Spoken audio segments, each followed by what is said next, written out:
Sweden is my 7th country in my tour of 30 countries, so explore Sweden with me. It's just next to Norway, so I took a short bus ride from Oslo in Norway to Stockholm in Sweden, which is the capital of Sweden.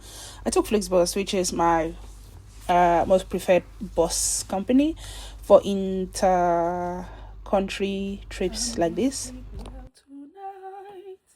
I'm so happy I have a cottage all to myself.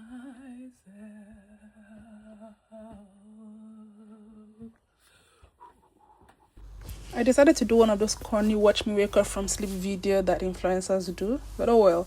This cottage is really lovely because it's in the woods. It's in a horse farm. I don't know if it's anything such as a horse farm, but there were horses here, and it's in the woods in the rural part of Stockholm, just outside the city center.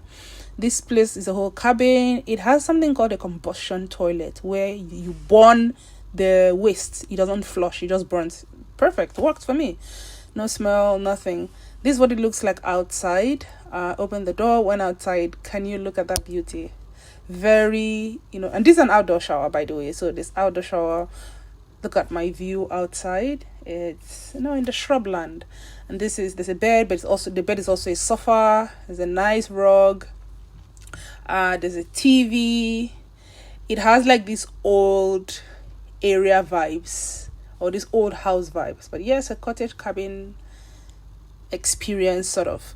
And then it comes fully functional with its own inbuilt kitchen. There's a fridge on that, this cabinet somewhere. There's a microwave, but it's also like some kind of oven. There's a place to hang clothes. It's a whole fully equipped kitchenette. I made my meal there. And look at the horses I was telling you about. When I zoom in, you can see horses there. So this is someone's retirement home, from what I understand. And after enjoying myself in the cottage, I went into town to do a little tour because I only had 24 hours in Sweden. So this is the very busy city center.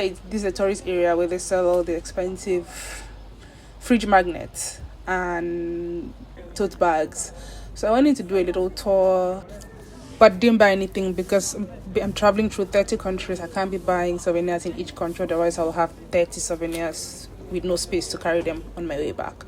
So, but it's really lovely in the city center of Stockholm. Stockholm is a very touristy place, so no surprises that there's so many people. I went to the Nobel Prize Museum. I didn't even know the Nobel Prize had a museum. But just in case you didn't know, Sweden is the home of the Nobel Prize. The Nobel Prize, the organization that gives the Nobel Prize. So it makes sense that they have a Nobel Prize museum.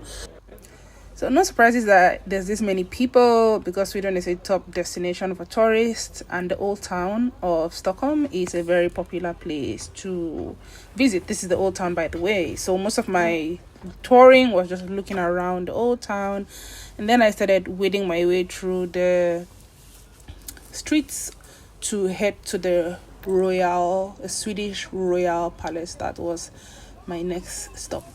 At the Swedish royal palace, I saw like palatial monuments, starting with a guard. Best believe that's a living guard. He's just standing so still. This was the Swedish royal palace. I don't believe you can go in. I'm not sure if you can go in, but at least you get to see the guards. People were taking pictures with the guards, and then also just looking around.